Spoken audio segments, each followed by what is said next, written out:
Before we start the game, just we've been filling people in that all the items that came out of Gassanolt's bag of holding will gradually provide more information, imagery, and things like that as they go. So they're all prepped, they're all ready to go. It's just I want to sort of develop them through the campaign as they go. So I'll be drip feeding you functionality of some of those things. So to recap very briefly, we know that the mirror amulet that Cadrak has received, the mirror surface itself can scratch iron, right? It's a glass that can scratch iron.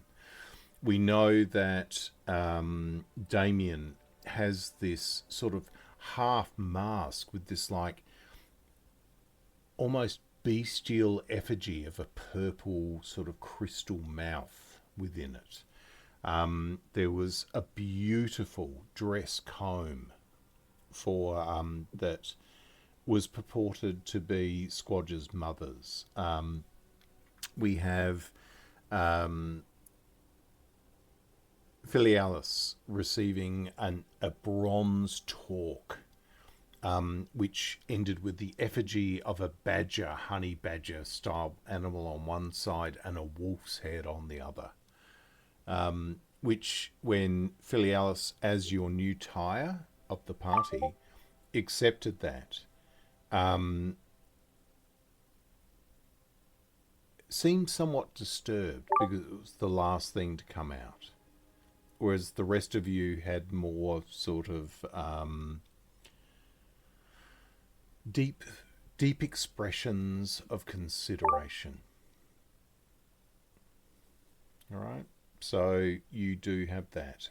As you know, Damien offered his armor, the item that he had been obtained during his adventures, to Windra, because you all felt bad that there was nothing in Gassanolt's bag for her, even though she had been part of your group for some time now. Right, sorry about that, Carl. So basically, we were just talking about the different items that were given, and we were talking about the fact that Damien had received an item of that sort of bottom half mask with like a glass, almost bestial mouth, like a purple crystal mouth within it. So, you guys ready to roll? Get started? All right. So, the Ole Huumjakker is rolling into the harbour of Angelsport. As you can see from the image, the giant angel of Angelsport is slowly rotating with the morning sun seemingly absorbed by these white stone wings as it turns around. And as that statue rotates, the arms adjust their position like this enormous colossus that is turning around in the light of the morning. Anaka just, he looks up and he goes, "You got to give him credit. That's one fine statue." And he looks back at you from the helm. You're standing on the sort of the helm deck, and he says, "My old granddad told me that was there before the old city. Them sigillites didn't build that. That's one of the 3 effigies of the angels," he told me. "Each of the kingdoms got 'em, each in its own kind. But I've got to say, I've been to all them places, and this is by far the one that stands out. That's a beautiful thing, isn't it?" And you watch as this faceless angel, it's like got an indentation for eyes. Every other feature on this titanic statue is detailed to the nth degree. You can see, even from this distance, you can see that the ropes around her belt the bindings of her top, they're gold. You can see it. That's real gold. You guys know gold when you can see it. You can almost, Squadge can almost smell it, right? But her face is featureless. She wears a tiara where you can see the glinting of light in huge stones of precious value. But for some reason, her face is featureless. As you go as the ship starts moving towards Angelsport, you see as you are entering the actual river itself, the estuary itself, you notice that Angelsport is clearly a divided point. So to the right of you, as you're entering towards, you can see there is a river that splits Angelsport into a west and eastern side. The Angel on the promontory, sitting in the middle of the river as you come through, or the estuary, is to your right as you come through on the eastern side. And to the right of it is a huge walled bastion and fortress. To the left, all you can see is what looks to be like a shanty town. It's so hard to describe. You can see what looks to be a series of tall wharves, right? Quite tall wharves. But as you get closer, you can see that there are what looks to be pontoons floating underneath. Excuse me, with a hint of like mangrovey growth underneath. Like at one point, Angelsport probably had like a little marsh or swampy area to its west. Titanic pillars have been sunk at some point among those pontoons. And as you look far, you can see a 3-tiered section of the city. One that sits at pontoon height, one sits at ground height, but on stilts, and another sits higher. So you have a series of stone buildings that look the most modern in Angelsport are sitting on top of these titanic plinths and pillars that have been built over a city which is built on a wooden structure on top of a series of huge pontoons for which, as you get closer, you can see those pontoons have dwellings in them. There are buildings sitting on them floating. And then the penny drops. This is the place for people that cannot set foot on Balathian soil. They do not. The boat starts to crest in. So I'm going to hand it to you guys. Has anything been discussed? Anything has happened since the night of Gassanolt's bag being opened? Filialis being appointed as your Knot's Tyer and being given, being provided with the apparatus, the Coda. Just a point to ask, to clarify, Matt. Mm-hmm.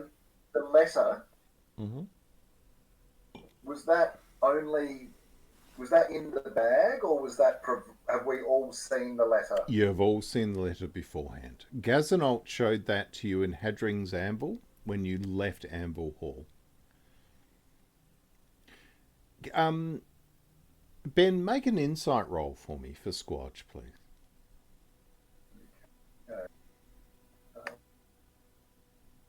Yep, I've successfully closed the character sheet. Hang on. All right.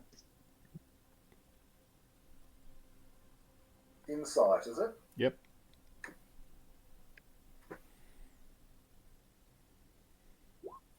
Okay. your only recollection of this was Gassanolt gathered the knot quickly for this job. He shared the content of the commission with you quickly, but you left in, from Squadge's opinion, and he talked to Cadrak about it, but Cadrak's a bit hard to talk to about this kind of stuff because he has varied memory, and hadn't had a chance to talk to Filialis about it because they were the two older members of the knot.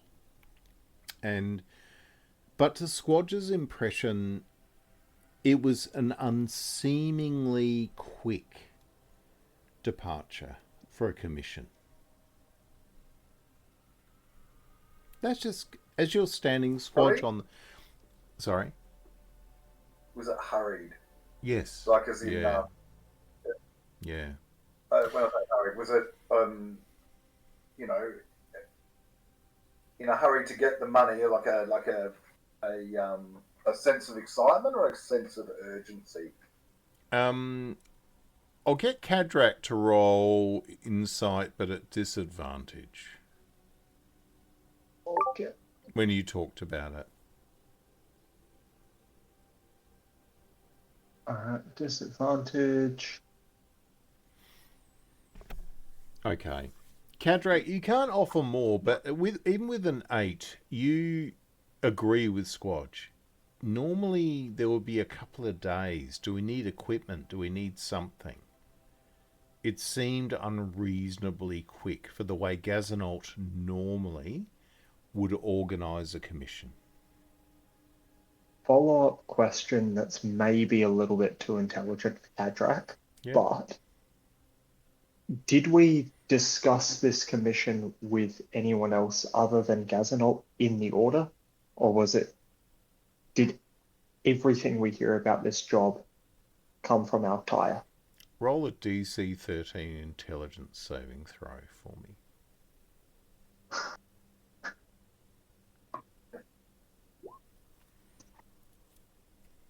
You think about that question, Cadrak, and it drifts away in the conversation in the morning dawn light.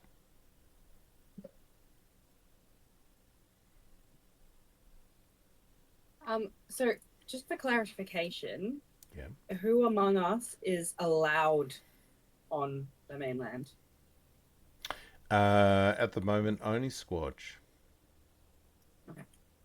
Now, actually, Damien. Damien's human, isn't Visually at least. he? Right, so Damien would pass muster. So the rest of you know. Now, you... Sorry, go ahead. I was going to just ask... Now, I was looking for the old man's name. Who is... Oh, right. Yep. Damien. Sorry. Sorry. Oh, the guy that you've healed. Is that what you mean? Yeah. Okay. Did we get his name? Well, you guys were there. Did you get its name, or? Well, I have a name of Melich written down. Yeah, Bedfree Metich. Okay, Bedfree. Bedfree is still incredibly sore, but you can see he's so anxious to get off, and he's reassured you that his promise is true. He will organise chits for you to be paid for your help, for saving his life and providing care for him.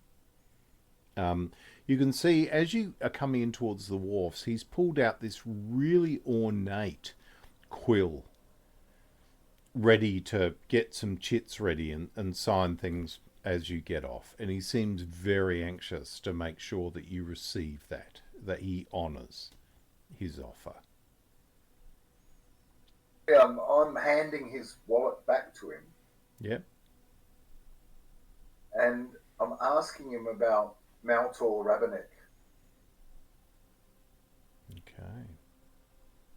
What are you asking? I'm asking if he knows. Have you heard of Maltor Rabanek? of Devil's Crossing, or was last of Devil's Crossing. All right. You can make a perception roll for me as he says to you, no, I don't know.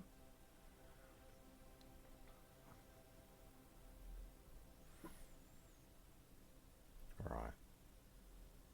His answer somewhat disturbs you. He looks at you and sees like that vague sort of element of doubt.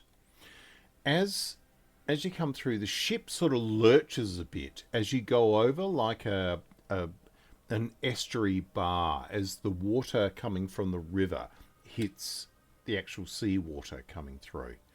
And I want you all to make a dex save for me. DC's only 9. Yep. Oh, Philly Alice. You sort of trip forward. As that happens, you bang into Bedfrey, right? Who still has quite a nasty abdominal wound. And he's grabbed his quill out and he's about to write this chit, and he lurches forward. So, Squad, you sort of step back as he starts to fall towards you while you're trying to gauge his expression. And you inadvertently deflect him. And he falls forward, and Damien, you are there, and his quill, his sharp point metal quill, jams into your hand on the gunnel. And he pulls it and goes, I'm so sorry. I'm sorry, young man. I'm sorry. Yep, no, you're fine. Just a flesh wound. I'll be right. And he pulls it back, and he turns around and he goes, I'm sorry, my friend. I don't know who you mean. And Annika Hume just yells out, right, we're coming in. Ropes will be coming across. And the moment is broken as you see that wharfies on the actual dock start throwing ropes over to the ship to tether it in. Bedfrey Medic quickly starts scribing away. He grabs out an ink pot, and Squad, you have noticed that his writing kit, it looks very expensive, like very valuable.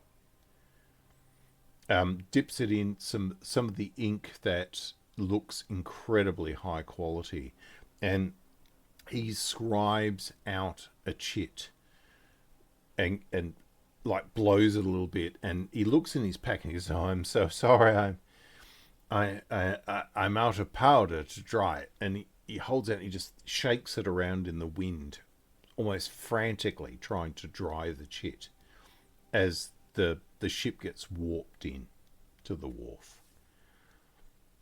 To the point then, as it like buffers up against the wharf side, he turns around to you, Squad, and he says, yeah, my friend, thank you so much again for saving my life. And hands the piece of parchment to you. I look at it, Matt, and make sure it's legible. Okay. I'm going to roll for that as well. Yeah, by all means. Yeah.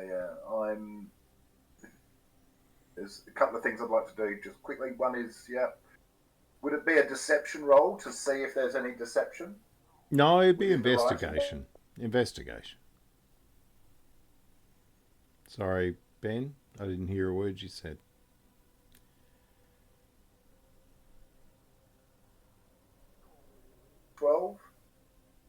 You look at it. It looks completely legit. It is drawn up against the bank.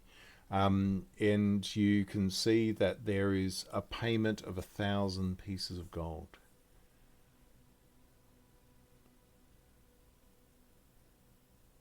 It's signed, has his name. Yep, has the whole thing. At an opportune time, I'd like to just poke around in his kit to see if there is anything that looks like powder that isn't there. That would be very difficult. It's broad daylight now. Okay. It's more that clumsy falling over. All right, but you'll need to make a waves. performance roll, DC 13, or he will know. Keep in mind, you all have a level of inspiration. All right, you didn't need it. So you sort of clumsily lurch forward with the heel of the ship. And he sort of looks at you, and you see this sort of sharp glance from him as you launch in, and this critical expression. And he looks at you and he says, again, thank you for saving me.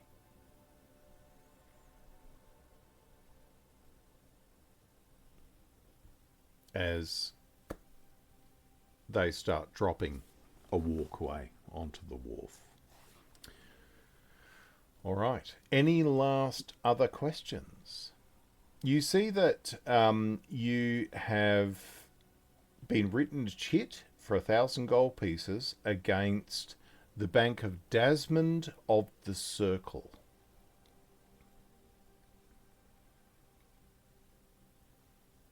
Is that familiar? No, not really to any of you, but I will put it in here. It seems strangely legit.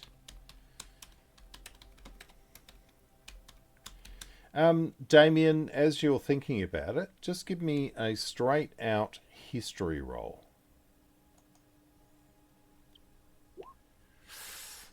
Nah, there's something in your mind about it, but it doesn't come up. So, you have come into the port of Angelsport. Okay. You can see this sprawling city.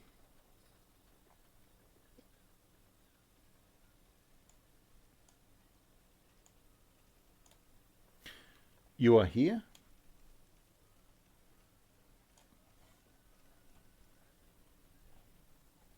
And the Blackwharf is here. The Angel sits across here at this point.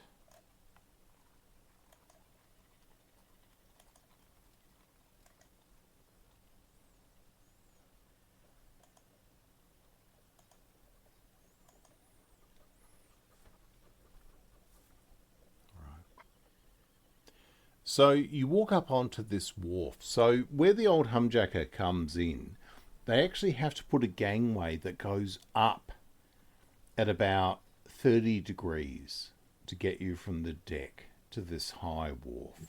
As you look across, there's multi-deck ships that have actually been tied in there. You can see that each wharf has a palisade at the end and a gate, an iron mesh gate. And you can see that there are soldiers bearing the crest of Angelsport guarding each one as you go forward. As you get up, you can see there's like an old fella there who's trying to sell things on the wharf. He goes, Want your flour for the special day? He says, the heretics will be going to the hand of the angel today. Best buy your safe symbols for the gods above. And he's offering these effigies. So the effigies that he's offering are of Saint Puritus. You are familiar with the effigies of Saint Puritus.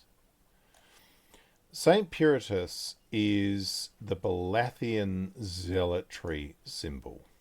So I'm just going to put that in there. Hang on one sec.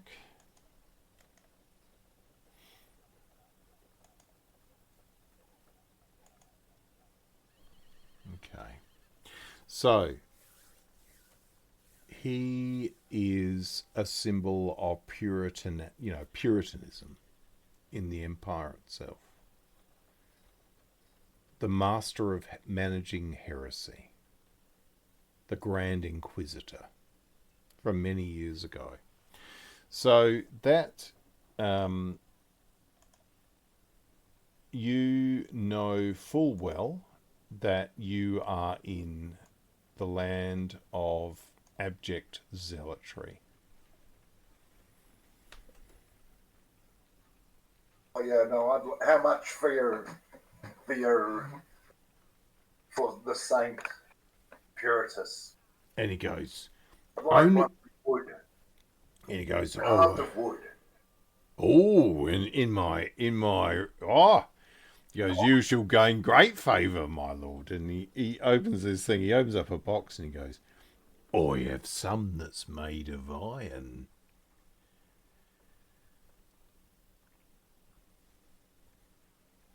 He goes, can I interest you in one of those? 2 pieces of gold. But he gets it out, have a look at it. And he sort of points up at one of these huge banners that's hanging above the city. And he says, it is a beautiful representation.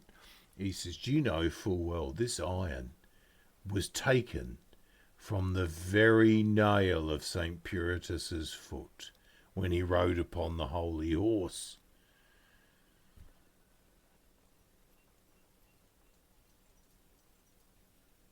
Chasing something in wood. Well, I don't know what he was chasing, my lord, but I know he had his nail in his foot, and that's what this is made of.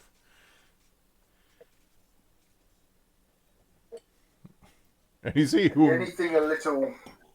Huumjakker goes past and he says, must have been a big fucking nail. Walks off the other side.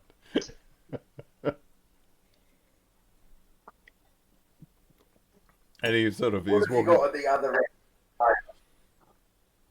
Oh, well, I have the minimal things that you can, of course, satisfy your religious fervour for. He says, I have the flower effigies, because come 2 days' time, of course, the angel will deal with the heretics. And you can see it's a flower, but it's sitting inside like an origami figure of a hand. And you can see there is a red paper or bamboo figure sitting in a white bamboo sort of style paper hand. Like a poppy on Remembrance Day. He goes, these is a bit of copper. He goes, and you will not get ones of better quality inside the city, I tell you. And by the way, he said, I appreciate. And he steps up and he goes, I appreciate you ain't one of these unhumans, my friend, my lord. But hanging about with them, you could probably do with a bit of support from the Almighty. Do you know what I mean? I do. I'll have 4 just in case. Oh, here's a religious man. And he stands up and goes, here's a man of great faith. And he looks across at the angel and he says, dear angel, here's a man of great faith. He's come on a boat.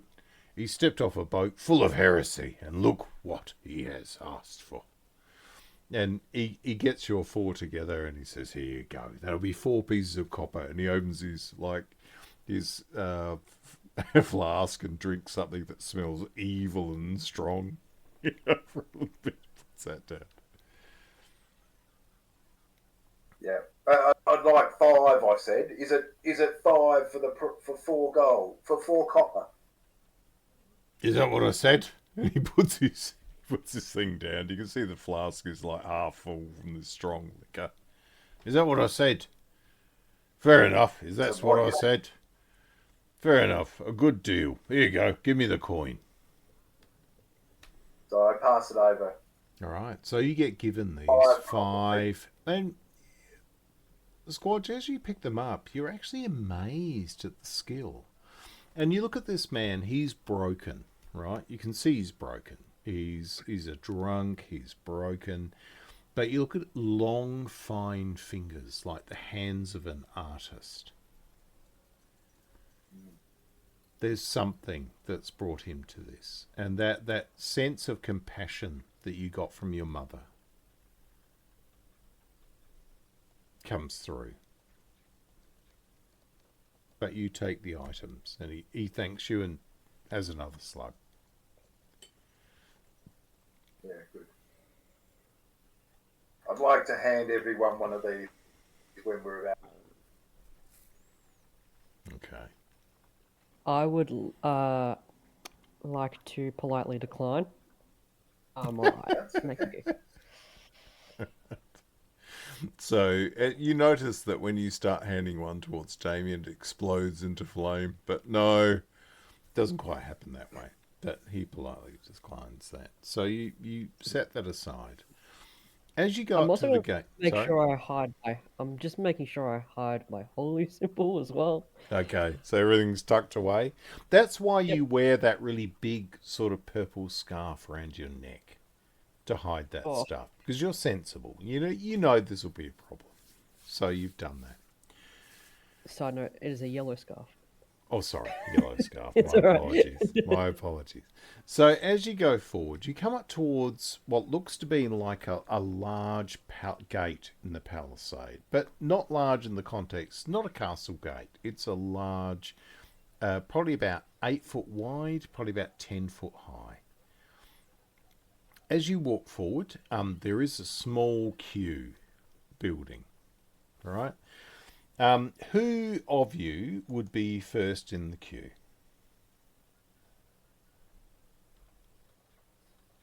I'd suggest it'd be a human.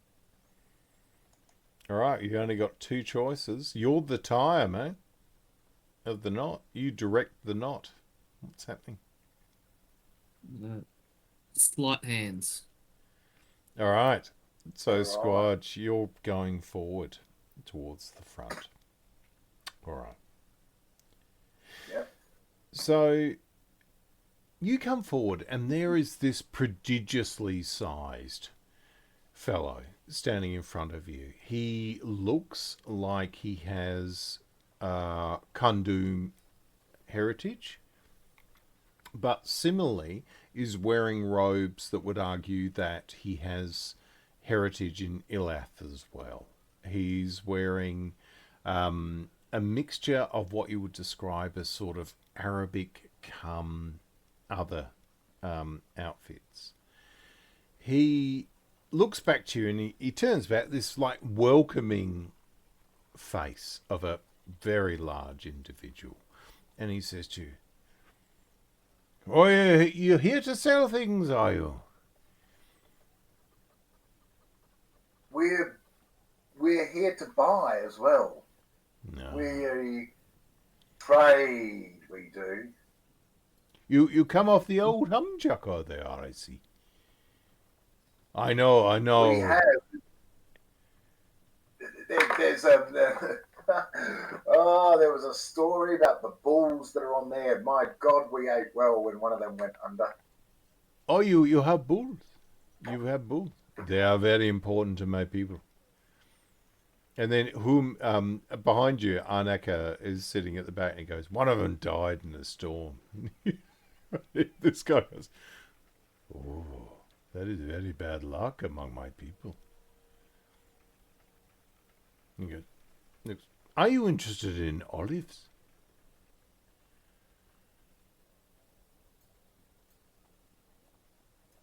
No, No.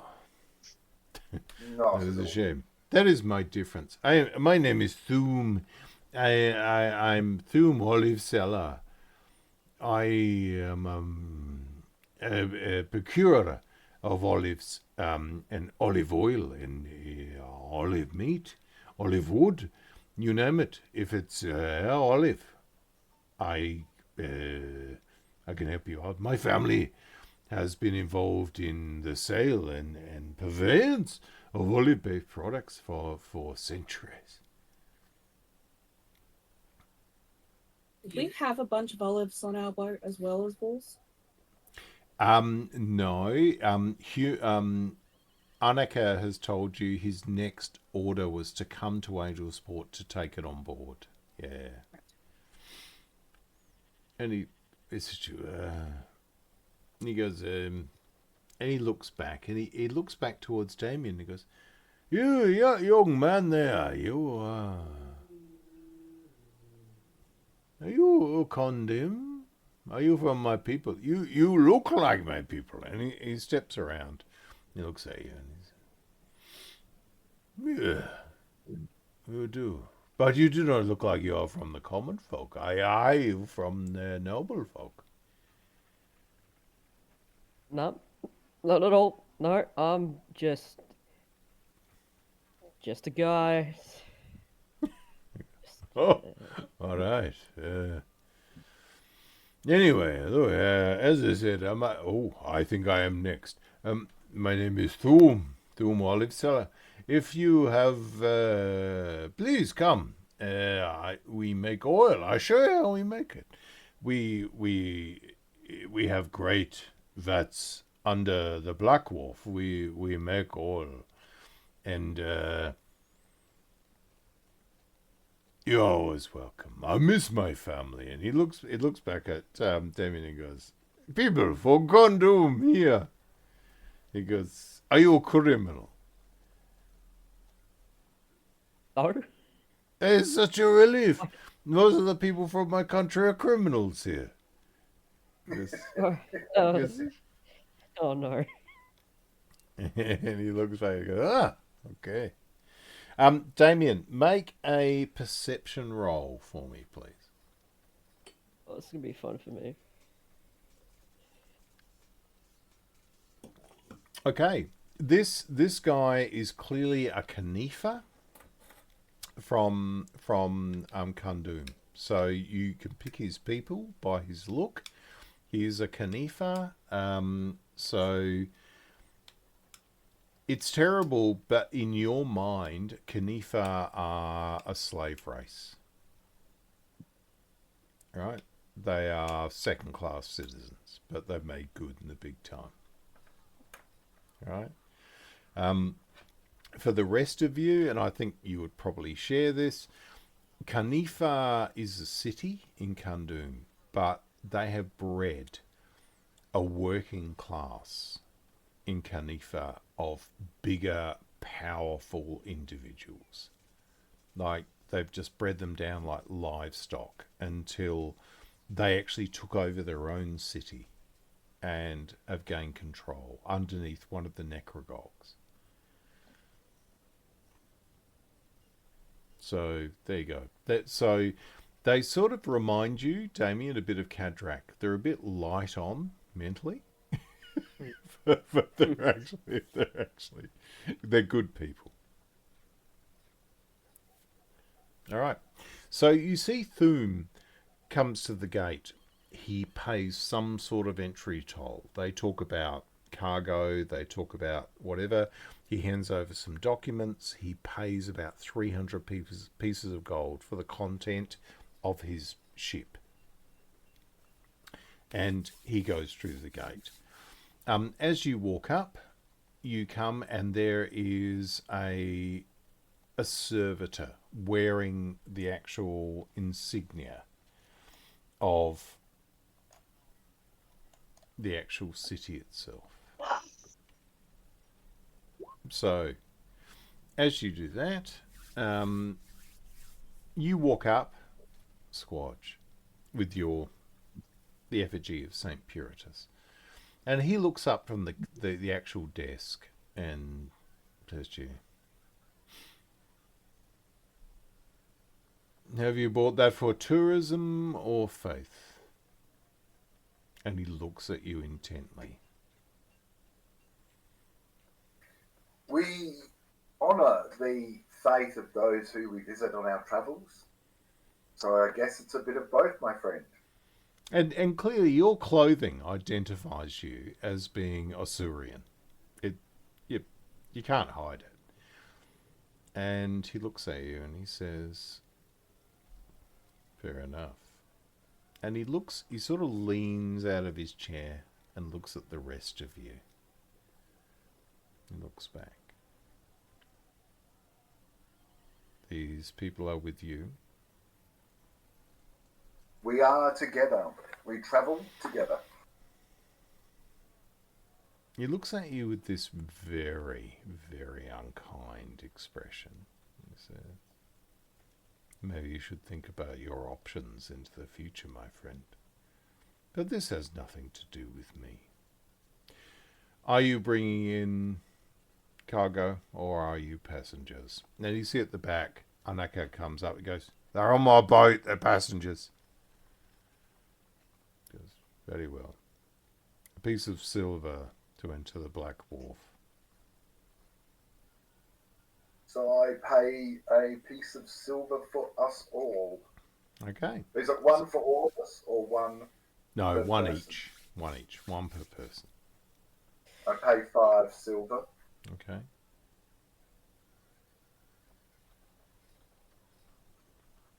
As you start moving through, when Filialis gets to a point, the two guards cross their halberds across the doorway. And he looks at you and he says,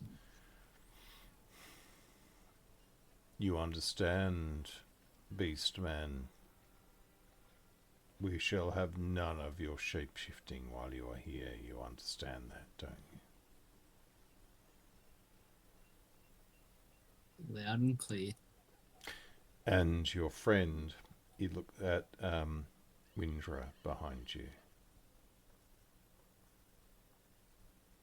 And none of your storm shenanigans here. Storm rat. Do you understand? Keep your steel away from me and we'll be fine. And these signals and the halberds break open. They let you through. All right, so you come into the Blackwharf. You come up the actual promontory onto this main deck, and you're actually on the top level. So the wharf links you to the level where the plinths are and all these stone buildings are. Arnaka Hume comes up to you and he says, this place doesn't like anybody like you lot. He goes, but here you're safe. What I'll say to you is these Puritans, this St. Puritas mob, if you see anybody carrying their logo, don't get drunk. Stay away from them. He said, I'll be loading salted olives to take on to Calf for the next few days. If you run into trouble, you help me out on my boat. There'll be a free berth for you. I'll be going in 3 days. But aside from that, you're on your own.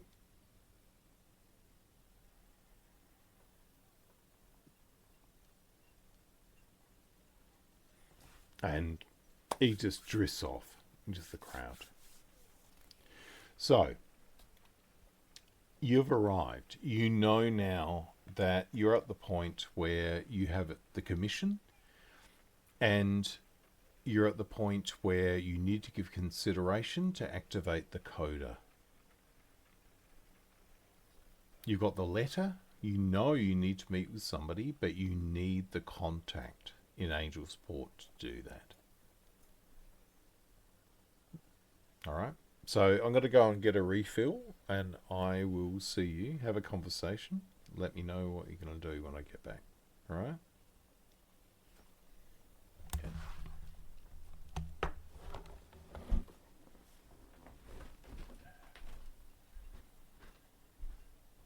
Shall we find a pub, get drunk, and rubbish the effigies that we have?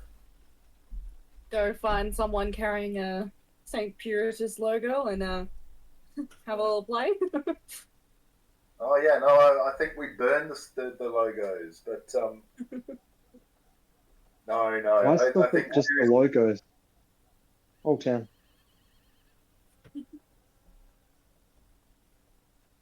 I think we we find a place, do we, Tyer? Yes, I reckon. Well, I presume a place like a Blackwharf would probably have a few nooks and crannies to sort of open the codex in.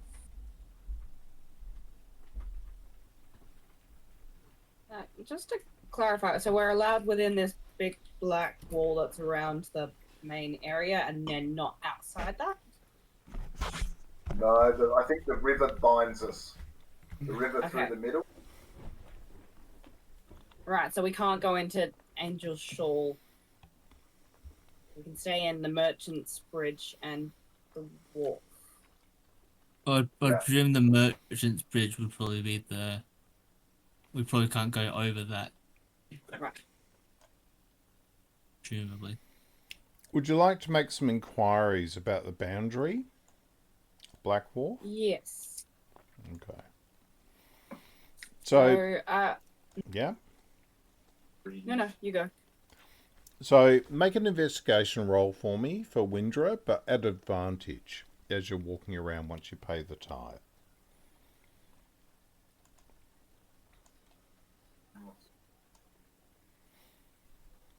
Okay, simple enough. You talk about the boundaries. People talk about streets. You make a mental note of those streets, but you determine that that is the boundary of the Blackwharf. Okay. So we can only be in the Black Wharf. Yep. Oh. Okay. So you're standing on the esplanade, for want of a better term, looking at the ships descending below you. Like the city of Angelsport rises above you. It's built on a series of hills with this river running through. In Blackwharf, like for example, here, the bridges that you saw in the river on the way through, as you walk around the streets, so you sort of walk around here to get a bit of perspective. Those bridges are like 200-300 feet below you. Like the city has sort of built up and around it.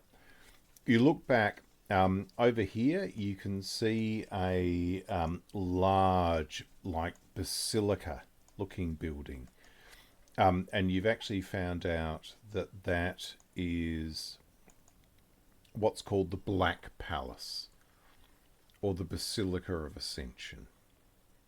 That is the palace of the King of Balath. Enormous sprawling building.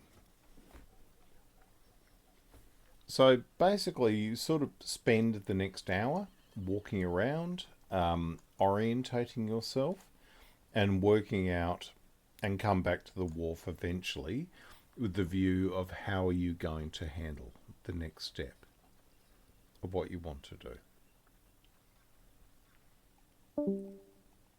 Did we pass a bank on the way? Or a trade hall?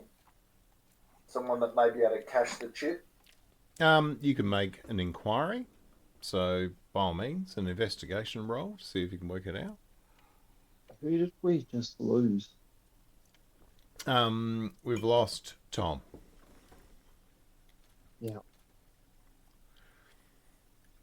So make your investigation roll. We'll see if Tom can rejoin. He's still in roll 20, so okay, so you have actually discovered that yes, there is a branch of the Bank of Sir Desmond of the Circle within Blackwharf. Blackwharf. Mm-hmm. Oh, good. And would banks have private rooms? You don't know. Like you've never really been to a really top-notch bank. Maybe we'll ping Tom.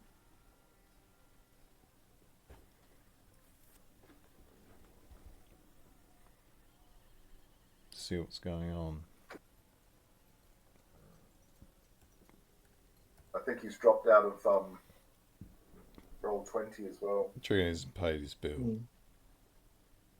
Was there a point in the narrative that got overwhelming, do you think? Like it sort of said, no, I can't put up with this shit. Oh, there we go. Oh, hey, Tom, how are you? We sort of thought that maybe there was something in the narrative you thought was inconsistent. Thought, I can't cope with this shit. And I'm off. This is internet shenanigans. All right. So I'm not sure if you heard that, but Squadge has determined that the Bank of Desmond of the Circle, there is an availability to actually cash that jit in Blackwharf. Okay, let's do that then. I'm proposing that perhaps maybe, would you think that they may have a room that we may be able to use for privacy? Speculation. I'm asking the Tyer. You're asking the who, sorry? The Tyer of the Knot. Oh, okay. What does the Tyer know? The leader. What the speculation? Make an intelligence roll for me, Tyer of the Knot. Okay.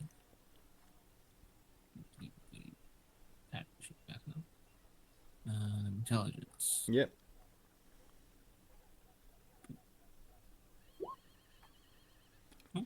Philialis, you've had dealings. You've been stood by with dealings with banks in Hadringsaville. And yes, for large amounts of money, they usually do have private gathering points.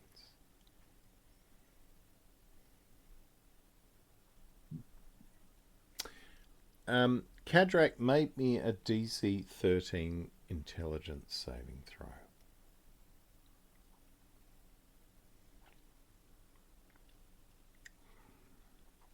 You're walking around Cadrak and you keep looking at that colossus of an angel. And there's just something that keeps drawing your attention to it, almost flinching. You see the shadow change, and it's like you flinch and you look back at it. Like he's got the yips. You look at your dwarvish companion, and he seems to like... You know when you see a vagrant, somebody who's really disturbed in the community, and they're sort of like swatting at flies that aren't there? It's almost like Cadrak is just so disturbed by this giant thing that casts a shadow through the city. Question to Matt. Mm-hmm. Is sort of part of the point of the Coda being dice that it could be used somewhat discreetly in public? Oh, absolutely. Yeah, the Coda is a very, very slim object. Yeah, it's quite small. Yep. I think maybe if we go to the bank and then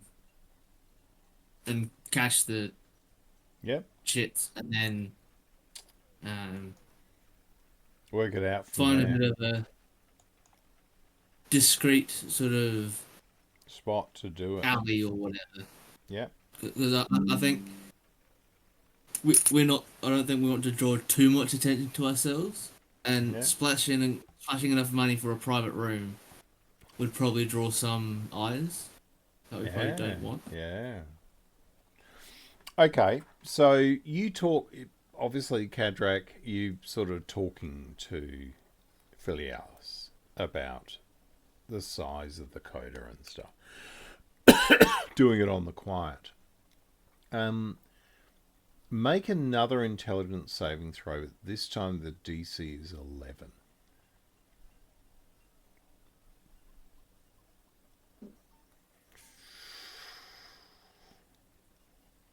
And again, you become distracted and you look up at this huge angel.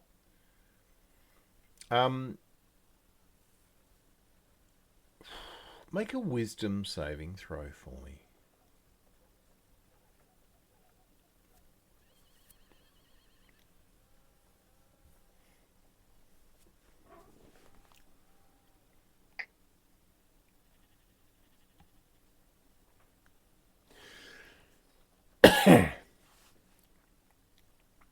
takes all of your energy to not run. You sit up and you watch as its hand, the right hand, you watch this huge mechanism as slowly as your companions move towards this Blackwharf bank. You're watching this hand come down with a closed fist. And the rest of the party, you watch as he almost has a physical reaction to the first time the hand starts to open. So slowly as the statue is turning around. But during that time, you arrive at the bank.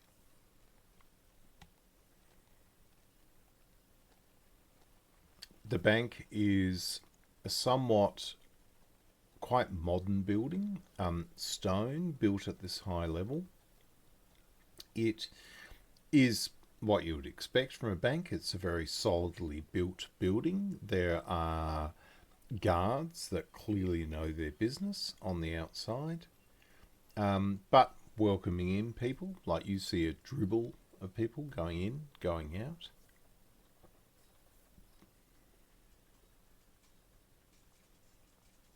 Yeah, no, we'd like to dribble in. Okay. So you move in to the actual bank itself. As a side note, I just wanted to ask a question about, I suppose, And I'm dead. Great. the relationship between the Tyer Lord and Barr, the rest of the I'm getting- knot. Yeah. Do we treat them as an equal? Absolutely. Absolutely. Okay. Yeah, but when it comes down to a decision where a decision has to be made, the Tyer makes it. And Okay, yeah, so it's everybody, like- yeah. On every other Oh level, my god. you're just another member of the team. Yeah. But then when major decisions happen, you're Yeah. into them. Okay, cool. Yeah, you guys would argue incessantly with Gassanolt. So you have arrived at the bank and you've walked in. The guards don't impede you, and you walk into a large, like quite modern chamber from the point of view. The building looks very modern. When you walk up, you can see that a concierge walks up to you and says, yes, good morning. Welcome to the Bank of Desmond of the Circle. Do you have business? Something we can help you with? Yes, we do. We would like to turn in the goodwill of our friend Bedfrey Melich. Okay. Oh, And well. I show him the chit. And he looks at the chit and he goes, oh, well, given it is a free-drawn chit, of course, I will need to organise for it to be verified, but please, come with me, sirs, please. And he clicks his fingers, quick.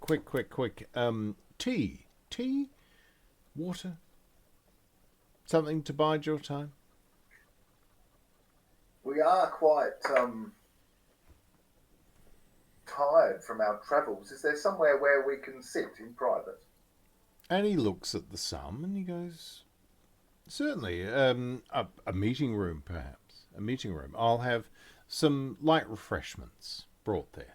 And he guides you through, and you go into a beautifully sunlit room. Cadrak, make a DC 13 saving throw for me. Intelligence.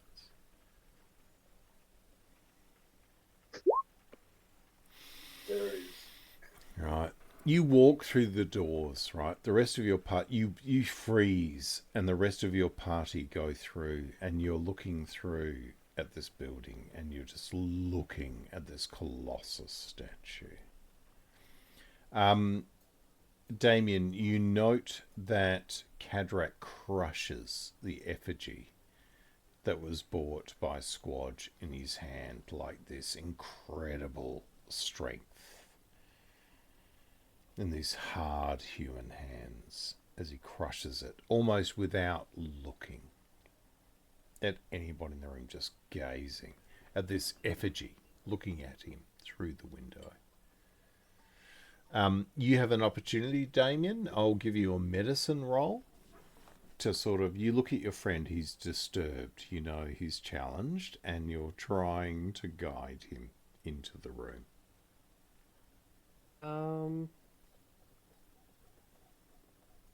Can I try, just before I do it, could I try and like guide myself? I don't want to be... Yeah, of course you can. Yeah, you're right there.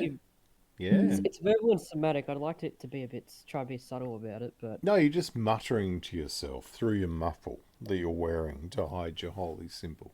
Yeah? Yeah. It doesn't matter, because Cadrak's mumbling to himself anyway. Like, he's standing there crushing this thing, going on in what sounds like dwarvish, like all right, so you turn around and you whisper some words of encouragement to Cadrak, and for a little while, Cadrak, it's sort of it breaks, and you look at your friend here, Damien, member of your knot, who's reassuring you. And you step inside the room. The rest of the party go through. You can see this concierge, like, walks past, looks down sort of slightly at Cadrak with this sort of vaguely concerned look, but walks through and opens a cabinet at the end, and you can see that there are some pastries there, some crystal decanters of water. He turns around and goes, there is some wine, and he gets out like a terracotta amphora with some wine in it. Winter's going to say salt water and sit down. Salt water? Salt water. Salt water. Very well, very well. I'll fetch you some salt water. And he sort of goes out of the room and pulls the doors closed. All right, you're in this room. Anything you want to discuss? Bust open the Coda. Yeah. Have a roll of dice, I reckon. All right, did I pick anything up about Cadrak, sorry? Sorry? Pardon? Did I, like, pick up anything about... He seems frozen. He's looking at you, he's responding, he'll move where you direct him, but he is so fixated on that statue. Okay. I would like to keep an eye on him when possible. Okay. All right. So you could I would like to keep an eye on the statue. Yes, certainly. But Cadrak, you do feel that comfort that's come from the knot. Damien, you know, is a pure soul, and he's concerned about your well-being, but you are watching that statue through the glass, occasionally recognizing Damien's effort to try and get you to calm. All right, so can the Tyer of the knot, can I get 4d12 rolled for me, please? Sure. All right, so you know that 2 hounds at 1 a.m. and the word is a leash. Is it a hound on a leash at 1 a.m.? Or is it a place with the effigy of a hound, but only one of them? 2 hounds at 1 a.m. So now you have the task of finding a place that has 2 hounds. You need to be there or around at 1 a.m. and there has to be a leash involved, either as the word or in the environment. Now, you guys will have advantage on these investigations because you know you've been trained in what you need to look for. What kind of time is it currently? At the moment, it's only about 9 o'clock, 10 o'clock in the morning. So you've got ample time. If you would like, one of you can make an intelligence roll at advantage for recent memory.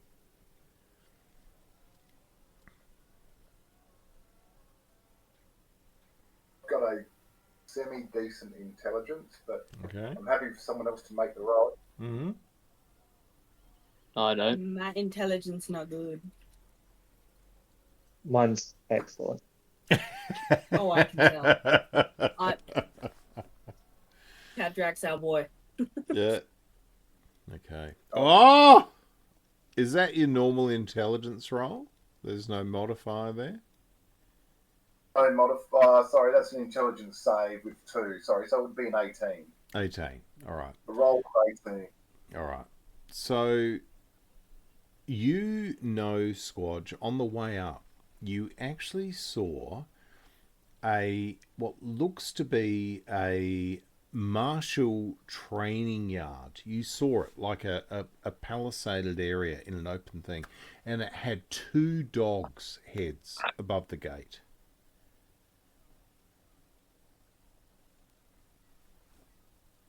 Right.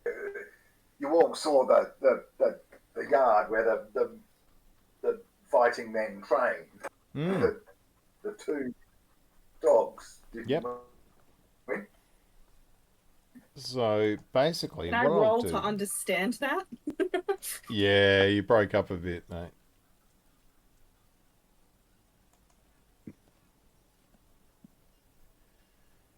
Sorry.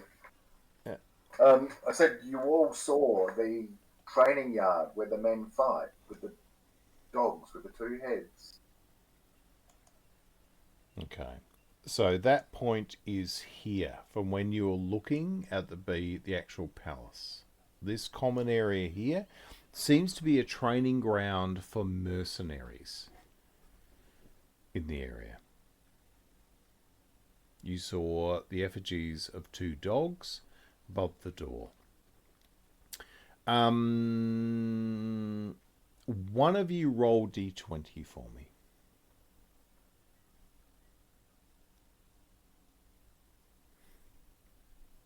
Oh, okay. The first one in. All right. So, Windra, make a DC 13 intelligence saving throw for me. Okay. You noted last night when Filialis was given the talk from Gasanolt's bag. You note as soon as Squadge talks about and reminds you about that martial training yard in Blackwharf, the heads of 2 dogs. When you look at Filialis's talk, this new talk he's obtained, and he is wearing the mismatched animal heads on this talk. One of them looks like those wooden effigies.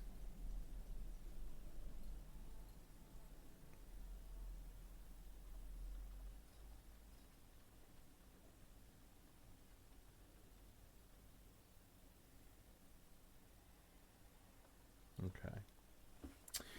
All right.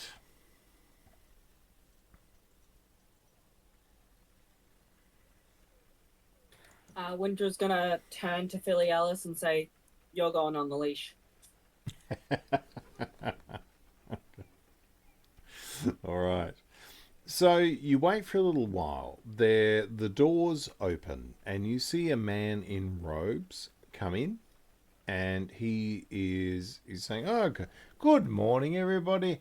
I believe you have a document from one of our very much respected investors in the bank. Could I please look at that? Yeah. Pass the chit over. Okay. And he looks at it and yeah. I'm very much aware of this signature. Give me a moment, please. And I will need to take this with me. Is that all right?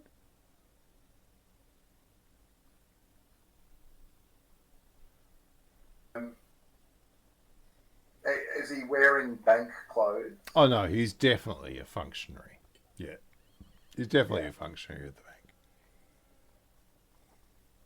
If Kadrak were actually here in the moment, how much would he know about this sort of procedure? I know he's wealthy, but has he had much to do with banks before? Because I imagine dwarves kind of do their own thing.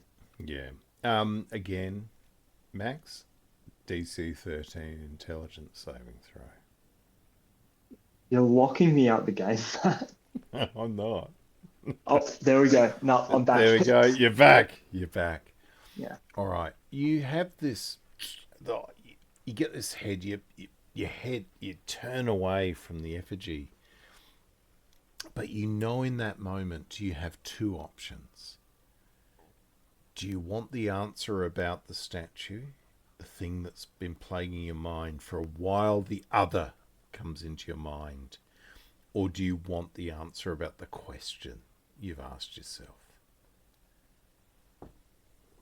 If I roll even, I'll answer the question that I've asked. If I roll odd, the statue. Sure. Okay, the statue. So you lose focus again and you look up at the statue. And you know you have this sudden image of a tall mountain with a vantage point, with a great lens, looking through it and watching as the great statue has someone brought to it. You watch as people walk across its arm. And you watch as somebody is forced to their knees in the palm of the statue's hand. And they are chained in place in the hand. And you watch as the hand turns, and at a certain point, the hand closes.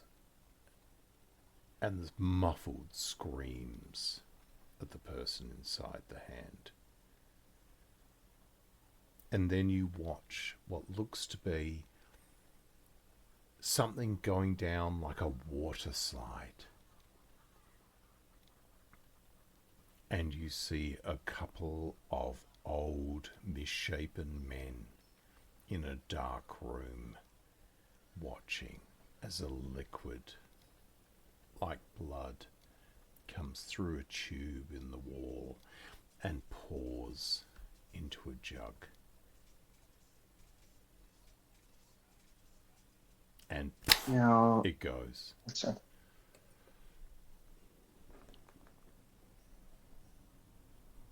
Okay. Clarifying point there. Yep. The statue that I see, is it this angel in Angelsport, or is it a different one? Oh. It's no, you're pretty confident this angel. Okay. And do I get the sense that this is in the present, or even, you know, sometime modern, or has this happened? Do I get the sense that this is past, present, future? Sorry. Look, I think you would know that Kadrak, for that brief moment, knows he's looking through a lens into the past about something that can still happen and still happens now. All right. Can Can I get my magnifying glass out? The actual mirror. Yeah. Well, I have two things. Yeah. Now Oh, there's no, my I know mirror you're and my magnifying glass. magnifying Yeah, glass. yeah, go ahead. Yeah. If you're Sorry, talking Max, lens, I'm thinking magnifying glass, but yeah. I No, might as go well ahead. try both. No, go ahead. Yeah. Yeah. Do I note anything in either of the objects? Like if I look into them? Okay. Explain to me the sequence of how you're doing this. The first thing that comes to mind because of the lens is the magnifying glass, and it's been with me for a longer time. Yep. So I pull that out first. Okay. So you grab the magnifying glass out. You draw it up in front of your face, and you look through it. And all you see is death around you. You look, and you look at your companions, and you watch. You sweep it. You look at Damien, and you see Damien wearing a helmet with a purple mouth. And you can see what looks to be death coming through the grill of this helmet. You sweep it around. You look at your Tyer filialis, and you just see this savage beast, this unstoppable savage beast. You bring back to Squadge, and you see this figure of somebody forlorn, demonic, and powerful. You bring it back to Windra, and all you see is this huge cycle of energy and smoke and fire coming off her form. And then the moment goes.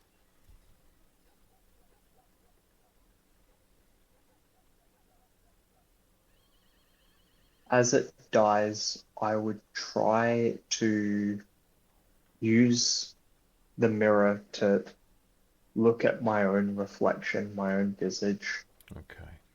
Through the magnifying glass, like all right. Mirror magnifying glass. But if there's not time. So in that quick moment, you drop the mirror up and you look at your visage. Your face is different. You seem older. You seem focused. It's like, to Cadrak, you're looking at yourself in an image that looks like if you were having like a professional photograph done. You know, that kind of stuff. It looks weird. It looks weird. Make a perception roll for me, but it will be at disadvantage with the DC of 13.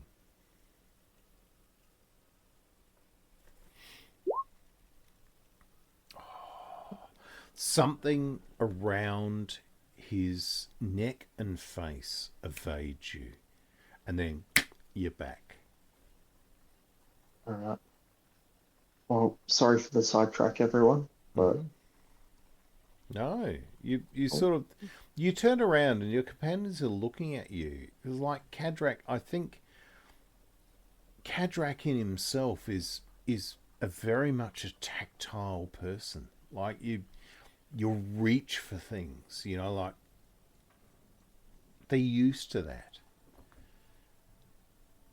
And you can see your companions have an element of genuine interest and concern in what's going on.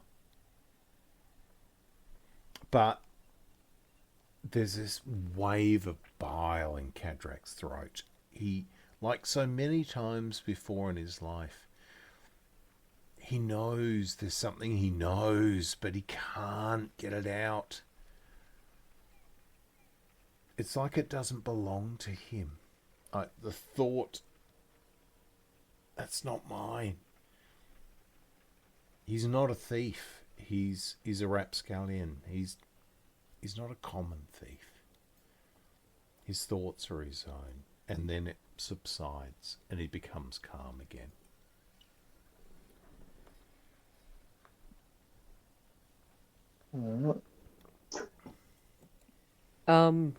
Yeah.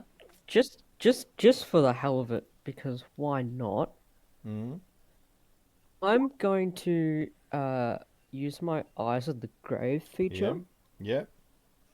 I just note a location of any undead within 60 feet. Okay. Take inspiration, Damien. What's that? No?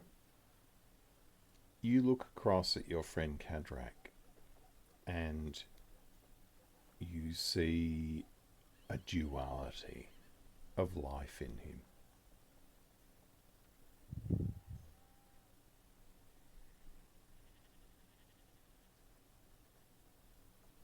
In fact, he's putting this mirror back, and for the briefest moment, you look at the mirror, you see nothing in the mirror. But as he's putting the lens away, as the lens crosses the mirror, you see Cadrak's face, but not Cadrak's face for the briefest moment. And the lens moves across and it's gone.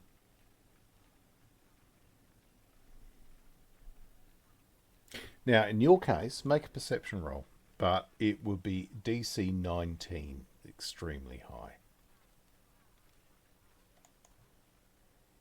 I'm just saying what I have if I fail. No, that doesn't do anything. Whatever. Let's go. Oh! You actually made it. All right, give me a moment. Give me a moment. Ooh. Secrets. All right. Let me just find something very quickly. Oh, not bad. Sorry, looking in the wrong place. Let me get that.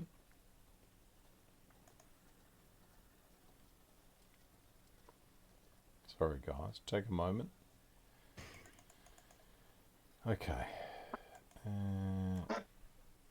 Let me just copy that.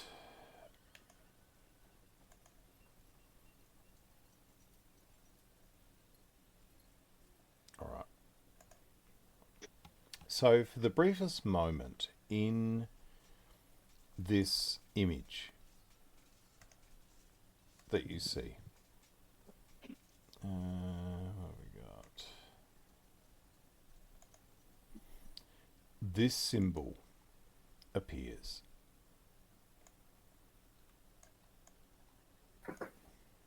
In what you are seeing.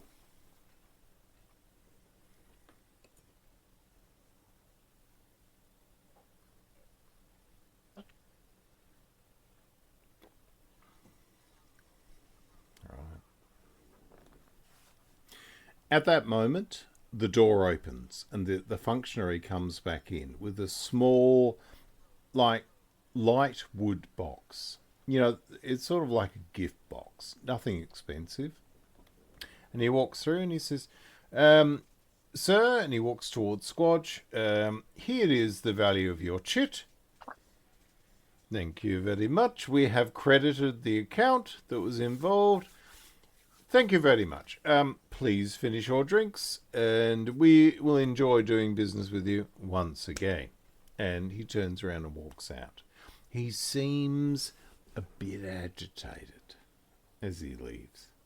But there is like a lidded, cheap, like almost balsa wood box with brimming with small Balathian gold pieces in it. I think I'll Yeah. put the gold in How long will the it take? I think Tyer's pouch.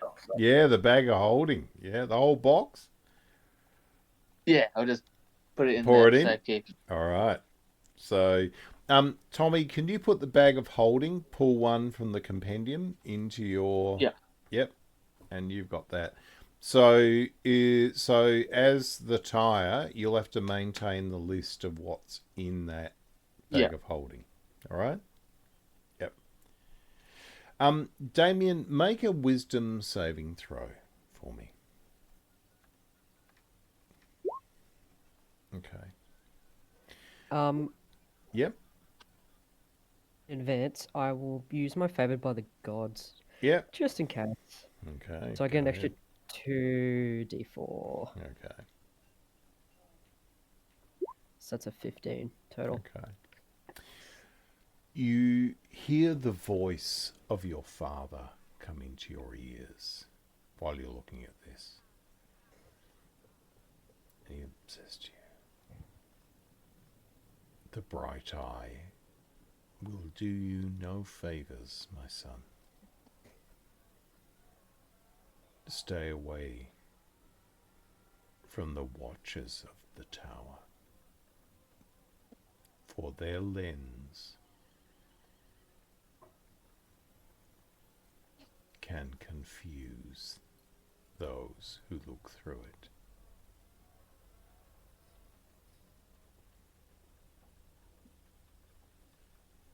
And the voice dissipates. All right. So you have this money, and this figure he leaves abruptly, as we've discussed. Hang on, Luca. Look.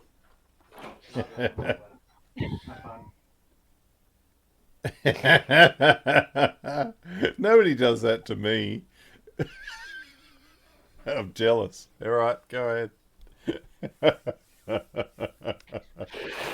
What are you worried about, man? Good luck to you. Brilliant. You're supposed to tell me he was coming. That's all right. He's got a life to lead. He was supposed to leave before I started, and he's fucking. Anyway, he snuck around. No, he's waiting for his phone to charge. Good. Anyway, all right. continue. All right. So this money has gone into the Tyer's bag of holding. How much was it? 1,000 gold.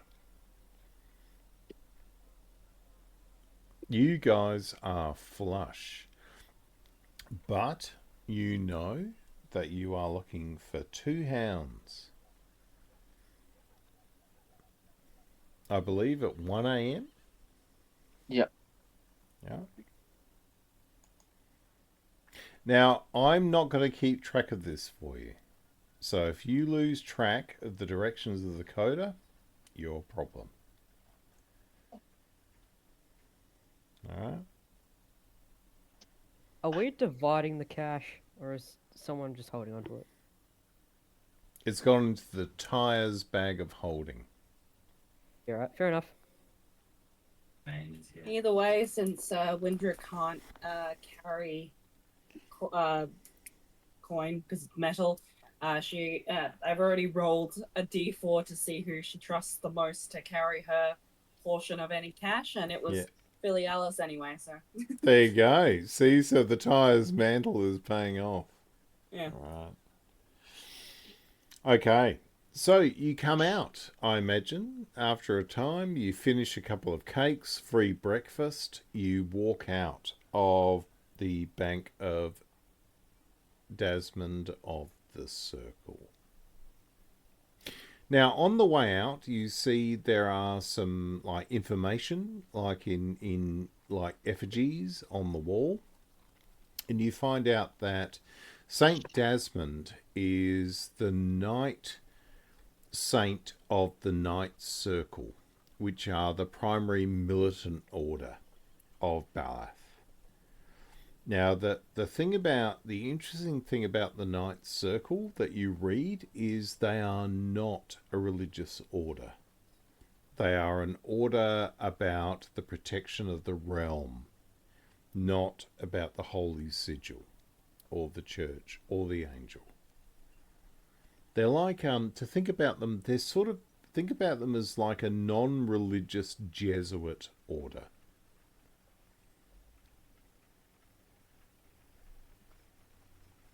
So in many ways, you've sort of got like a Switzerland bank.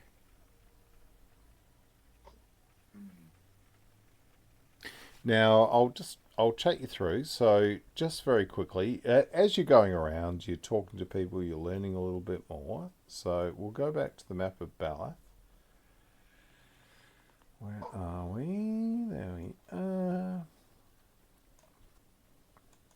So, the map of Ballath. So, you are here in Angelsport, right?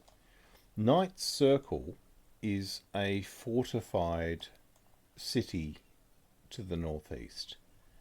They are like the Order, the Knights Templar of Ballath, but they are not at the call of the church. They are only at the call of the king. All right.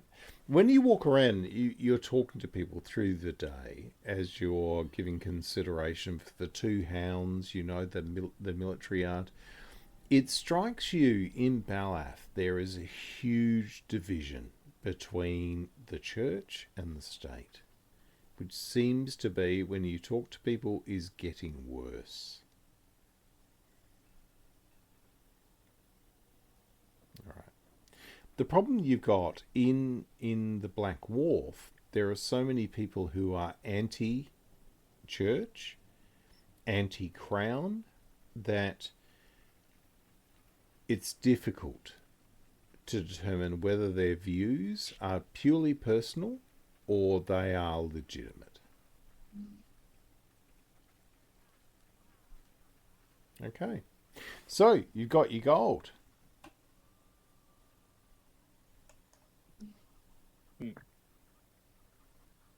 Should we be looking for lodgings? Well, I think if we try and look for lodgings near the, because we know that there's the hound, sort of mercenary sort of fighting arena sort of thing. So I think if we can try and sort of stay around that sort of area, Yeah. Okay. might be good. So I'll just chuck this in here. You have a chit, which defines the Order of Sir Desmond. So you've got a document, looks very much like that, which has a signed chit from the bank to say the funds you have drawn are legitimately drawn funds from their bank. Okay. Okay. We Alright. keep that with the cash in the bag of holding. Yep. So, Yeah. Okay. Get receipt. Yep. Yeah. All right. So you are looking for lodgings. All right. Fair enough. All right. So make a investigation roll. One of you can do it at advantage.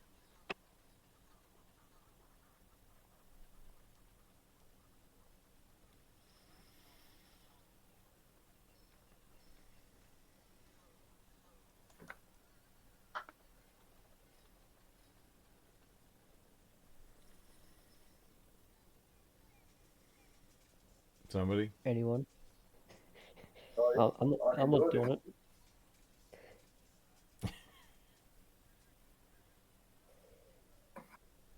I'm assuming Squad It's has an the highest- intelligence skill. I'm not touching it.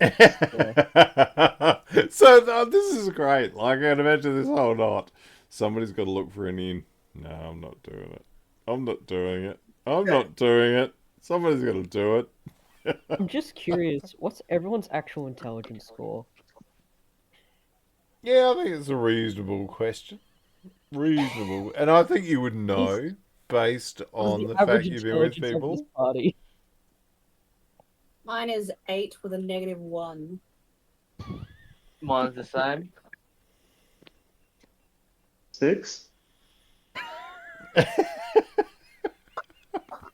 The highest number you can roll on a dice. I have an 11.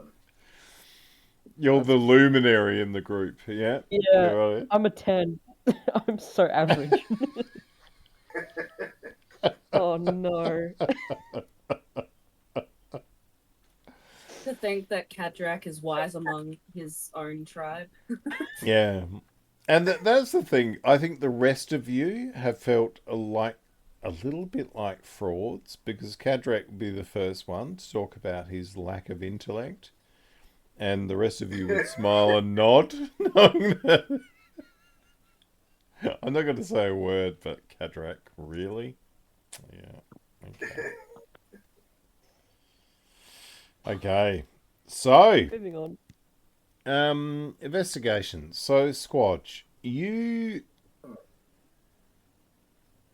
hear music coming down a walkway, a thin laneway in amongst the city. And you know it's an inn. But it looks seedy.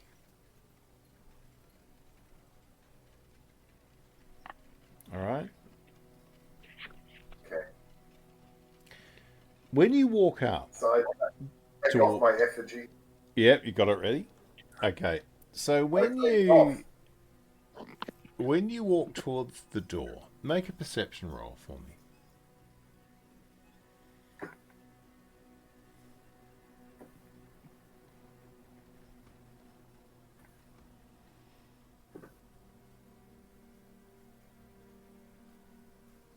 Oh. You walk forward towards the sound and you see there is a sign hanging.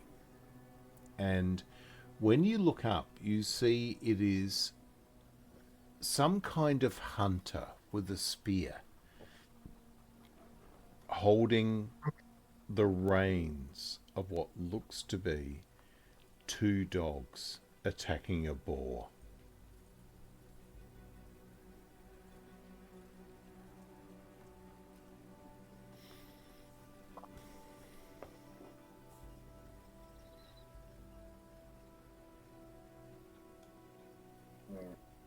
Excellent. More 2 dogs.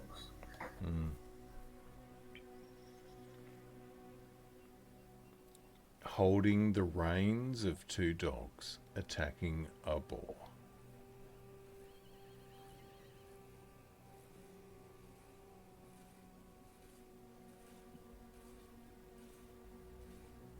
I think we might look there. Yeah. We go. Yeah. I pointed out. Look. Do you think that might also be somewhere? Filialis, make an insight roll for me.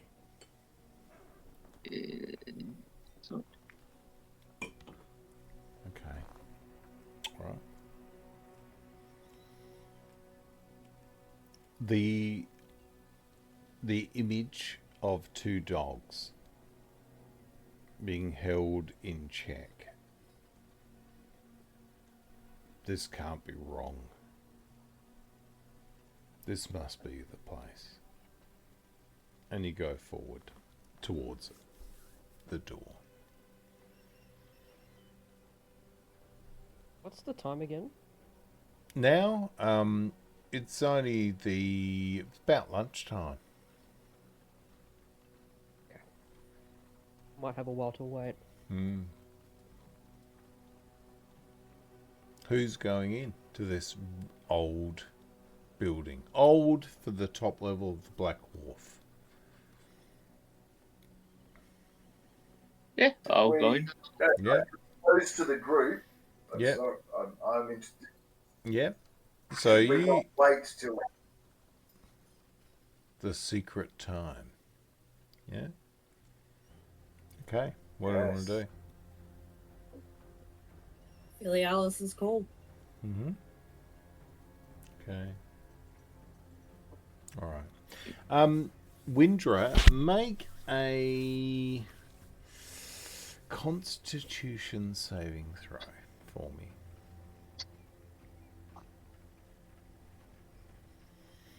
Okay.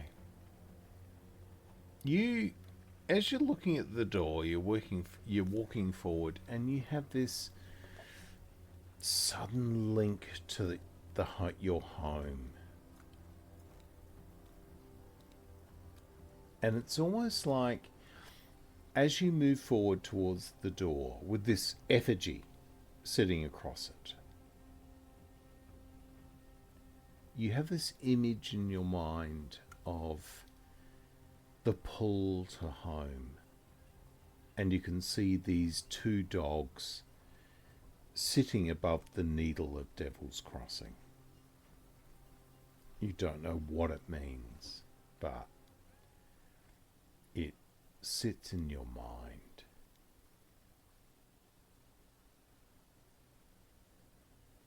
Okay, so are you going in? I don't think right now.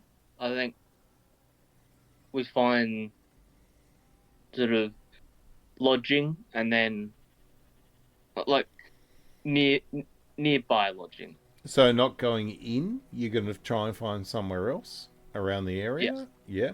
All right. So again, investigation. So you can look around. Okay. Come on, Damien, you find the next one. You find the next pub with two dogs on it. All right. So investigation roll. Somebody go ahead. Tom, make the roll. Somebody make the roll. Investigation. You wander around for a little bit. You come back to the group that are watching this place with no luck. You haven't found another inn in the local vicinity. You can ask around if you want. Go right ahead. Windra would be happy to ask around. All right. Go ahead. What role would that be? That would be investigation again, I think.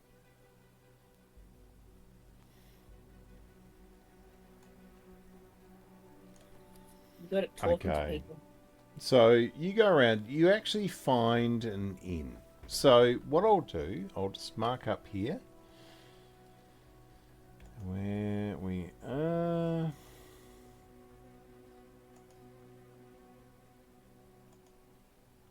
So you have determined that the inn is...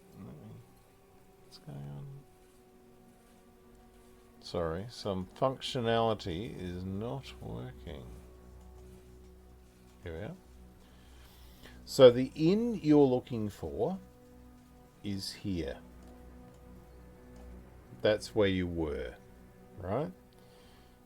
When you ask around, you're actually told that there is an inn that has some vacancies, but it's over in this district here.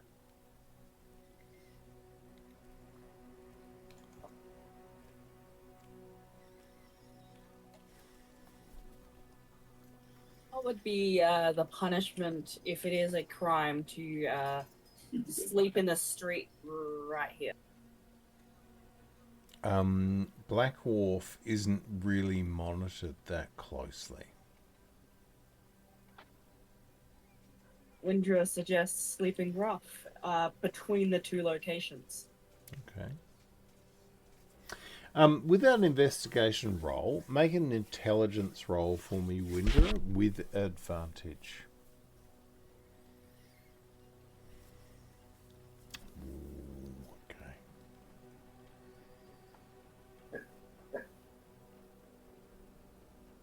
You keep doing it because I'm not that good at intelligence.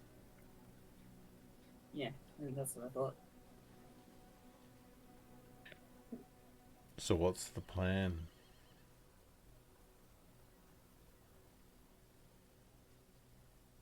I think Party.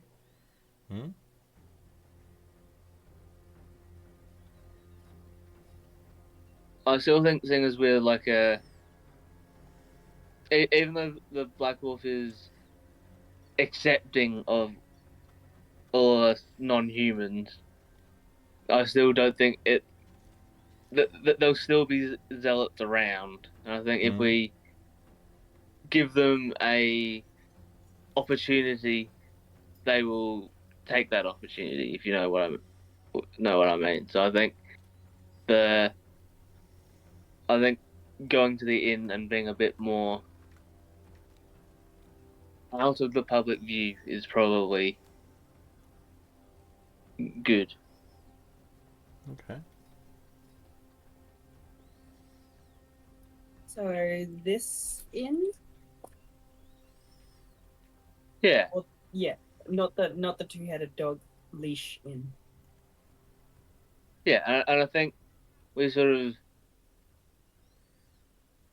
if we get an idea of how long it takes for us to get from the inn that we're, because I presume that we're starting from the inn that we want to come back to, and so we'll have a general idea of how long it will take us to get back, so we can get there at the right time. Okay. So, where's the party going? We follow the Tyer. Okay. All right. So you're heading to the other inn? Yeah? Yeah. Okay. All right. So you move through based on the information that Windra's been advised that this inn is available. So you go through and you come to an even seedier part of Blackwharf. You go through tight lanes, like you barely move, like 3 feet as you go through. And you arrive at a place where scrawled on the wall is Knife Lane. Right? And you walk down the actual laneway. And when you get to the top, you get towards the end and it drops. And you can see there's a rope, like walkway gantry handle. And you can see it drops through the wooden plinth of the top layer of Blackwharf down below.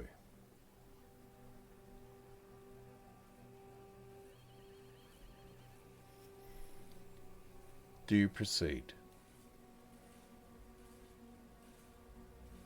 Yeah. Okay. All right. So you go down and you see that the walkway drops down onto a pontoon in the undercity of Blackwharf.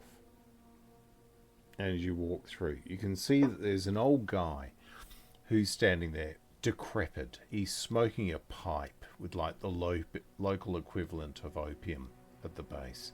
And he looks up at you and he goes, I could tell you where you need to go for a copper. And you watch his black, decaying teeth.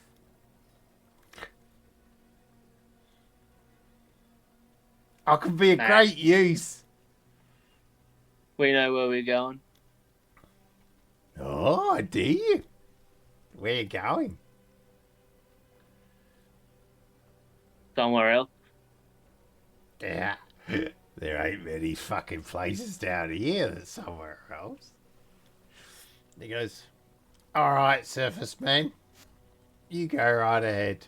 And he takes his pipe back. You see he like sparks up and gets a match going and starts lighting his pipe.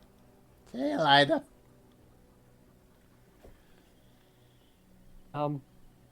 As we go by, can I try to secretly cast prestidigitation and clean his teeth? Okay. So it's like wave of energy. like you watch this spray of gunk like algae and such. He's like staggering around like loose as to what's going on. Dental health is very important. I'll just keep walking. Alright. So you walk past him and he watches you go down. And Squadge, make a perception roll for me.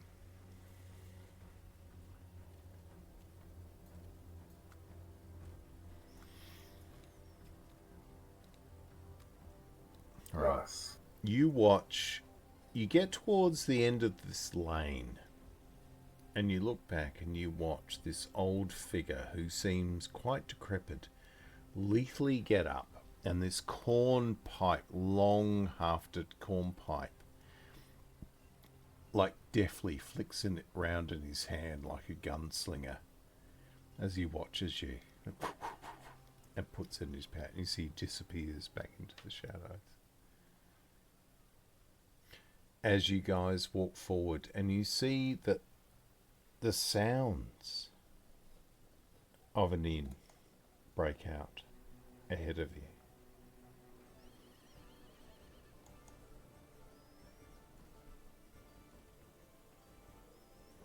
And you can hear music coming from minstrels, coming from inside this place.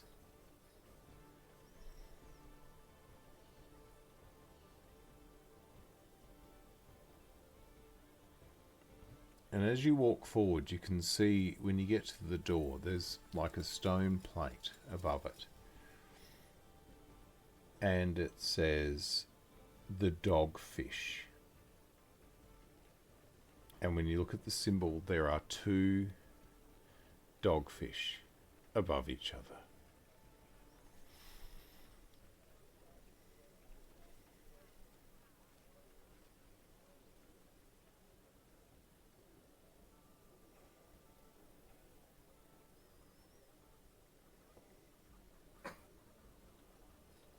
Is a dogfish more dog or fish? It clearly looks like a dog-headed fish, and there are 2 of them, sort of looped over each other, with the name of the actual inn in Baratheon. Well, that seems more fish than dog to me, so... Yeah. I still think the previous place was a better bet because there was a leash and 2 full dogs. Yeah. The Coda works in mysterious ways. Alright. So you're standing in this bodgy laneway. Should we go in? Go in, see if there's a leash inside. Alright. Okay. You walk through, and as you come through the door, you can see there's like a corridor as you walk through, and there's this young, deep dwur cross woman, like a gnome that's crossed with another like humanoid, but you don't know what. And she looks at you kindly, and she says, "Hello. You need to leave your weapons here, or you can't go through." And she looks at, and you can see there's like a solid iron-bound oak door with a grill, and you can see there is this like pair of eyes looking through at you, demi-human eyes of some large creature on the inside.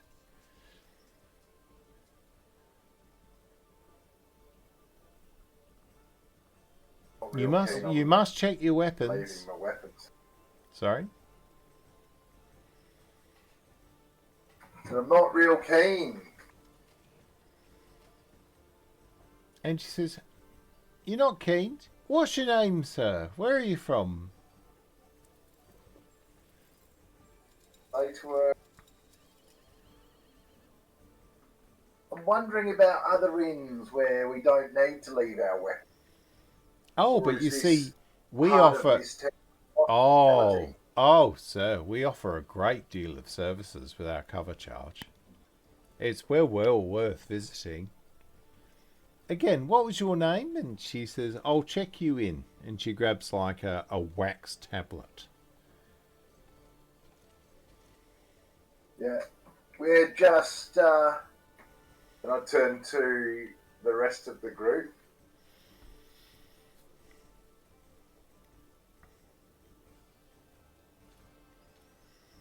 I'll go in. I'm okay with, I'll hand over my stuff. Fine with me. And what was your name, sir? David. David? Hello, David. Yep. My name is Alicia. How are you? Alicia. I'm alright, thank you. I've just got this crossbow here. I do have this bone saw. It's technically a surgical instrument. I am a doctor. I just like to, never know what happens. So. Oh, something that well, I take- clearly if you need it for your trade, by all means, that's not a weapon. That's fine. Thank you. Oh, wonderful. Yes. Thank you. And she grabs a bit of paper, dips it in ink, puts it on the wax tablet and gives it back to you with your name, Dave, and your items. So it. I just got stamped into the club. Let's go. As I don't have any weapons on me, I'll just walk through. I don't have any weapons on me. Thank you very much. I said my name is Alicia. Welcome. My father owns the establishment. Welcome.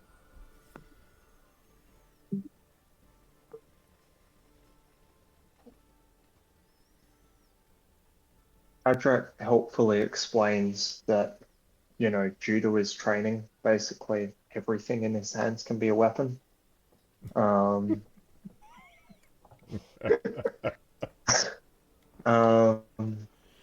She goes, "You're so funny, Master Cormos. You haven't been here for a long time."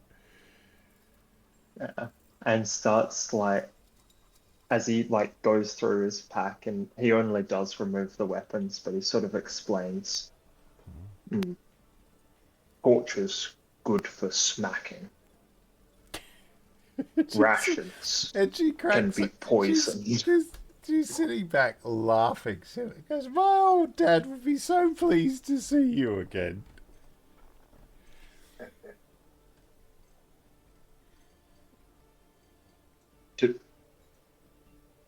Do you... What did you say my name was? Master Cormos. It's been such a long time. Evens, I roll with it? Sorry? Pardon? Sorry. I was going to say evens, I'm smart enough to roll with it. Yeah. Odds, I'm not. Oh, yeah. So you're looking at it like, who? And she look at you, and then she looks at your blank expression for a little while, and then she goes, "You're so clever, Master Cormos. Are these your friends?" Yes. Oh, go forward. Don't worry. You'll be all right. Dad'll be fine with it. Go on. Here you go. And she yells up. She said, "Oi, Adros. Adros." Who is it? You know who it is. It's bloody Alicia. These people here for the dog fest. Go on. And the door cranks. Like you hear this. Like there's a serious lock on this door. It's not just the catch. And you open and you hear suddenly the sound just escalates like you wouldn't believe. Underneath. And She letting... Sorry, go ahead. I was going to say, is she letting Windra and Squadge in with the weapon without check? No check. Cool, because I had a quick check of my stuff because I haven't actually looked at what weapons I have on me. I have 10 weapons. Cool. So that was going to be a bit of a process. You're good. Good. She's looking through, and as you go through, because Squad, you're a bit hesitant, so you're the last one through as you go through. And she this half gnome woman looks at you, goes, "Master Cormos, he looks so much younger than the last time we saw him. He's looking so well. He must really enjoy being with you folks. Well done. He's a lovely man." Missed some of that. Sorry, Alicia. Can you say it again? Mr. Cormos, he looks so much younger.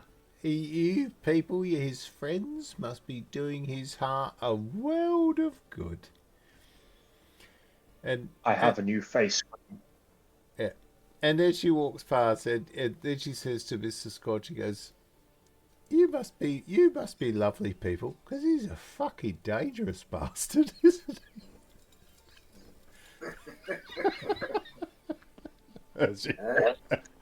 Yeah. We know it. He's a thinker too. Oh, he's so smart. My old dad. There's nothing Mr. Cormos doesn't know. I think Windra would turn around and go kind of one of those like, huh? Yeah. She walked through.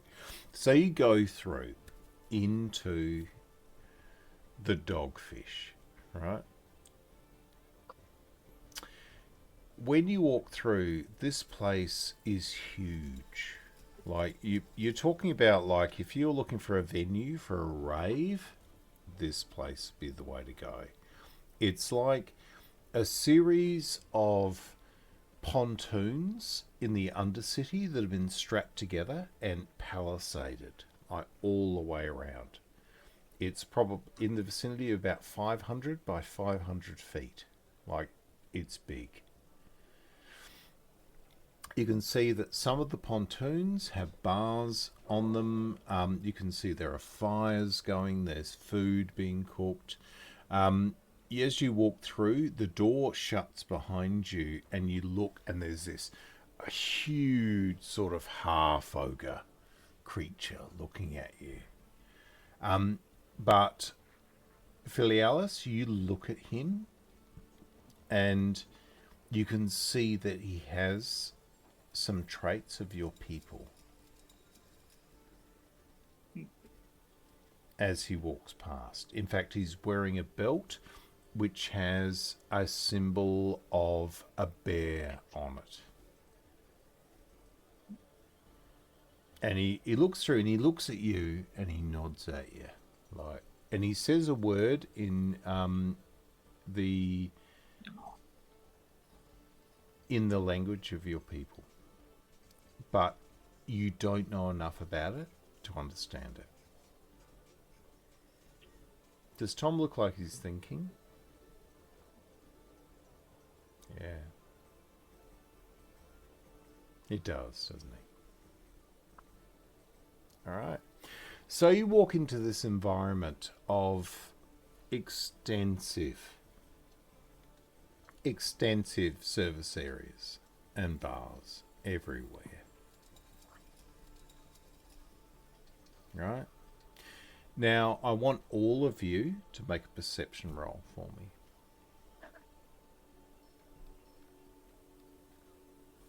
Can I guide myself? Of course you can. Yeah. Let's go. Perception. Yeah. That's my D4. So, Kadrak. 17. 17. Yep. So, are you thinking about it, Tom? Undra. A 20 minus 2. That's really good. So we just got Tommy. But I think Tommy's thinking.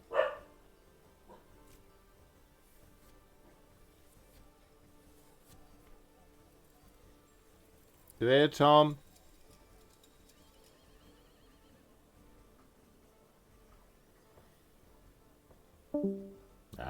Okay.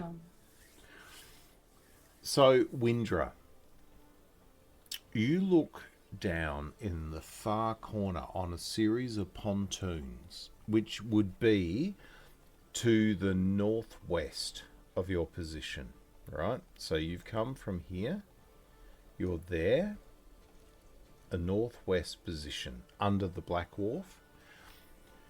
You watch as you are certain you have seen a couple of figures guide Bedfree Medic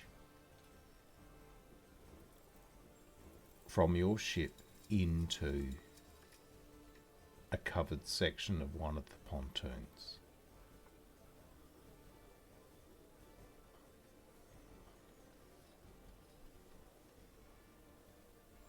Okay. Damien, make a Constitution saving throw for me.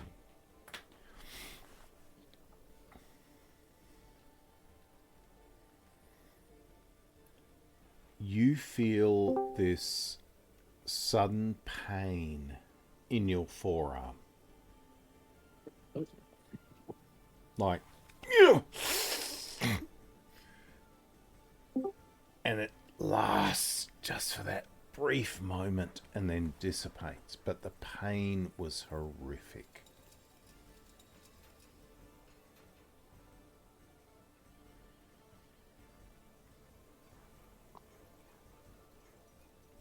Okay. I would, theoretically, I would use Mind Link to tell Filialis, but at the moment I think he's a bit incapacitated. So I will instead Mind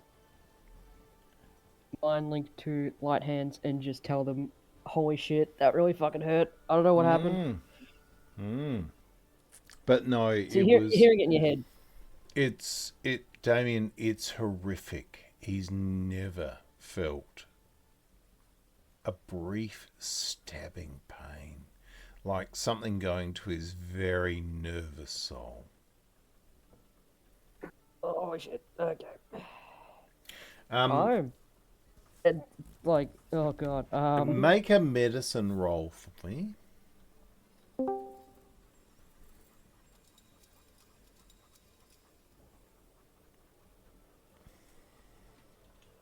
Okay. You see the point of the pain, and you look down, and your medical mind identifies the point of the pain is where Bedfrey Medici's quill jammed into your arm that morning.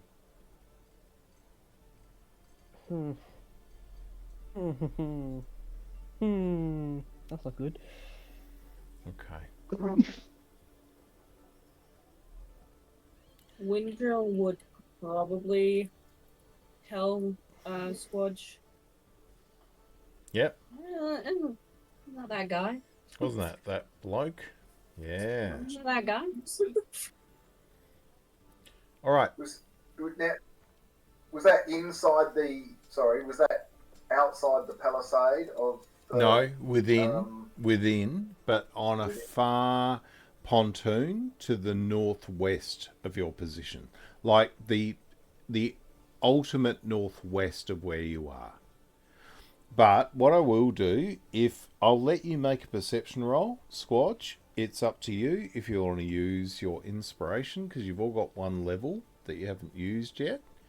If you want to, you can do that. If not, a straight out perception roll. I'll go perception, I think. Just straight? Yeah. Okay. 22. All right.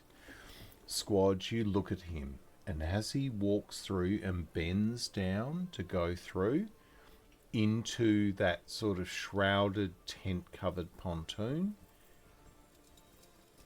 he shows no sign of the injury from the knife in his gut from the day before.